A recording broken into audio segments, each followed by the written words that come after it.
Hello everyone, কেমন আছেন সবাই? দ্য বেঙ্গলি বেলের নতুন একটি ব্লগে আপনাদের স্বাগত জানাই। বিগত বেশ কিছুদিন ধরেই ছোট ছোট এই ভিডিও ক্লিপগুলো খুঁজে খুঁজে জুড়তে বেশ অনেকটা সময়ই লেগে গেল। তবে আজ যে ভিডিওটা দেখাবো সেটা আবার আগেরগুলোর থেকে একটু আলাদা।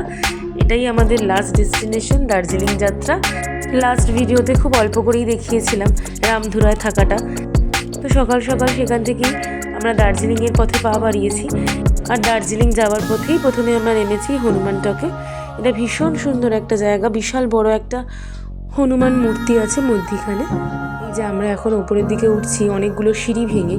এই সিঁড়িগুলো ভাঙতে গিয়ে একটু মাঝে মাঝে কষ্টই হচ্ছিল, তো মাঝে দাঁড়িয়ে নিচ্ছিলাম।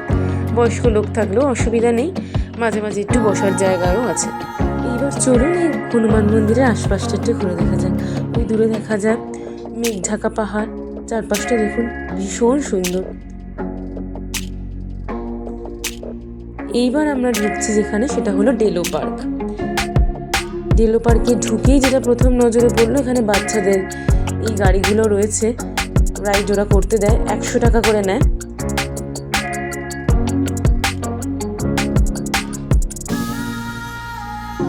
এই যে আমাদের বাড়ির যে খুদে সদস্য, সে এখন এটাতে বেশ কিছুক্ষণ চড়বে। আর এই গাড়িটি পুরোটাই কন্ট্রোল করা হবে রিমোট দিয়ে, সুতরাং বাচ্চাকে শুধু বসিয়ে দিলেই হবে গাড়ির মধ্যে। আর বাচ্চার বয়স অনুযায়ী গাড়ি আছে, ছোট বড় সাইজের।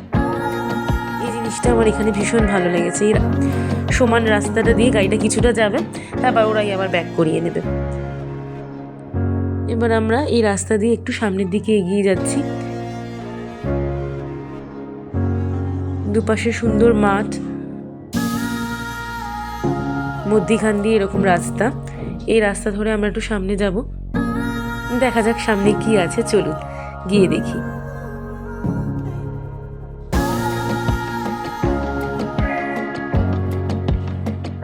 এই ডান হাতে যে আই লাভ কালিম্পং লেখাটা দেখতে পাচ্ছেন, ওখানে অনেকে আবার ছবি তোলে।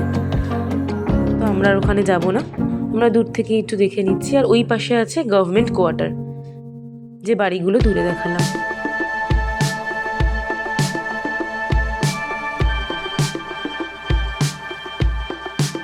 বেশ কিছুটা আসার পর এরকম একটা গোল মতো জায়গা পাওয়া যাবে বসার। সেখানটা একটু বসে এই পুরো ভিউটা এরকম দেখাবে।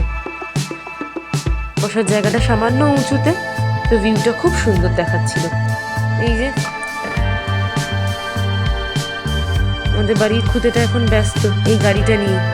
গাড়িটাতে চড়ার পরে ও আর এখান থেকে নামতেই চাইছে না। এইবার আমরা ডেলো পার্ক ছেড়ে বেরিয়ে পড়েছি। এখন যেটা দেখতে পাচ্ছেন সেটা হচ্ছে তিস্তা নদী। এই তিস্তার ডান দিকটাতে আমরা আছি, যে ডান দিকটাতে এখন এটা তিস্তা বাজার বলে অনেকে চেনে। এই তিস্তা বাজারে একটা বিশাল বড় মার্কেট আছে, অনেকে এখান থেকে অনেক কিছু শপিং করে, অনেক রকম রাইডও আছে শুনেছি, তবে এখন সেটা চালু কিনা জানি না। নদীটা কি সুন্দর লাগছে, অপূর্ব দেখুন। তবে এখানে প্রচুর ধোঁয়া আর ধুলো।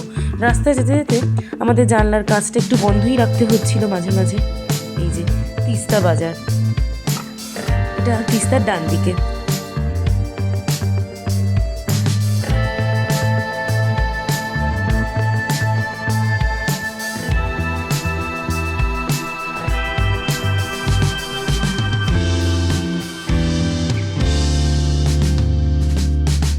এখানে আসলে রাস্তার কাজ হচ্ছিল, সেই জন্যই হয়তো ধোঁয়া ধুলো উঠছিল, পরে আমরা বুঝলাম।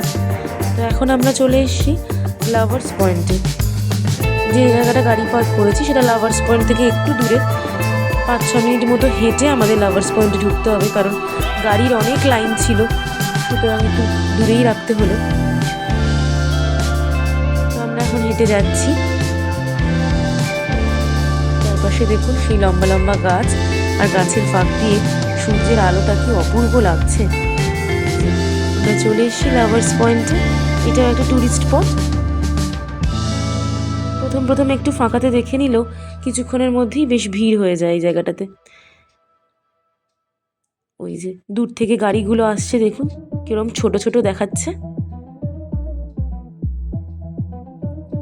এই জায়গাটাও একটা মিনি মার্কেট আছে, সমস্ত ধরনের খাবার দাবার, বাচ্চাদের চিপস, চকলেট, এভরিথিং এখানে আপনারা পাবেন।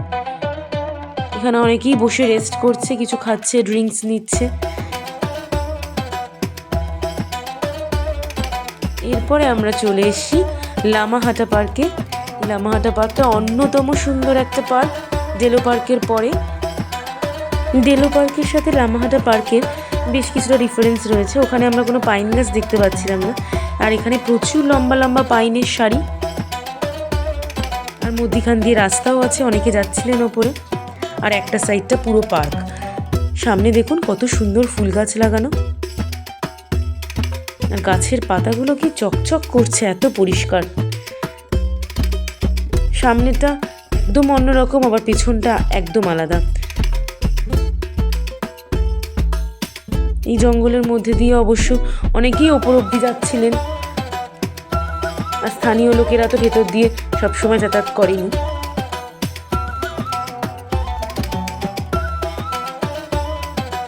এই যে সামনেটা, এটা আমি দেখাচ্ছি।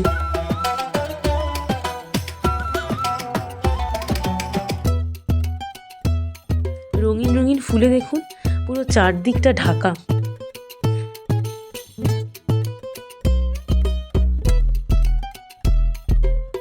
আর বাইরেতে এলে, ঠিক লামাহাটা পার্কের বাইরে এলে এরকম প্রচুর ক্যাফে আপনারা দেখতে পাবেন, খাবার টুকটাক স্টলও রয়েছে। ওপরটা জাস্ট দেখুন এখন কীরকম কুয়াশা আর মেঘ মিলে ওপরটা পুরো ঝাপসা হয়ে আছে। এবার আমরা গাড়িতে উঠে বসবো। আস্তে আস্তে হঠাৎ মাঝপথে এদের দেখা মিলল। কিছু হনুমান আর বাদর রাস্তার ধারে বসে খাচ্ছে।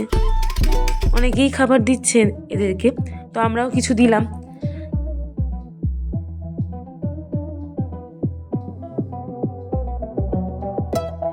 দেখুন এরা কি নিশ্চিন্তে আছে, রাস্তার এপার ওপার হচ্ছে। এবার চলে এসেছি আমরা আমাদের হোটেলে, হোটেল টিবেট। এই হোটেল টিবেটে আমরা ঘর ভাড়া করিনি, কারণ আমার হাজব্যান্ডের অফিস থেকে এটা অ্যাকোমোডেশন পেয়েছিলাম। আমরা 3টে রুম নিয়েছিলাম। ঘরগুলো একটু ঘুরিয়ে দেখাই। পরের ভিডিওতে আরও অনেক কিছু শেয়ার করব এই দার্জিলিং সম্পর্কে। আজ ভিডিওটা আমি এখানেই শেষ করছি। যদি ভিডিওটি ভালো লেগে থাকে তাহলে অবশ্যই লাইক, কমেন্ট, শেয়ার করবেন, আর সাবস্ক্রাইব করতে ভুলবেন না। নতুন ভিডিও এলেই নোটিফিকেশন পেতে বেল আইকনটি প্রেস করে দেবেন।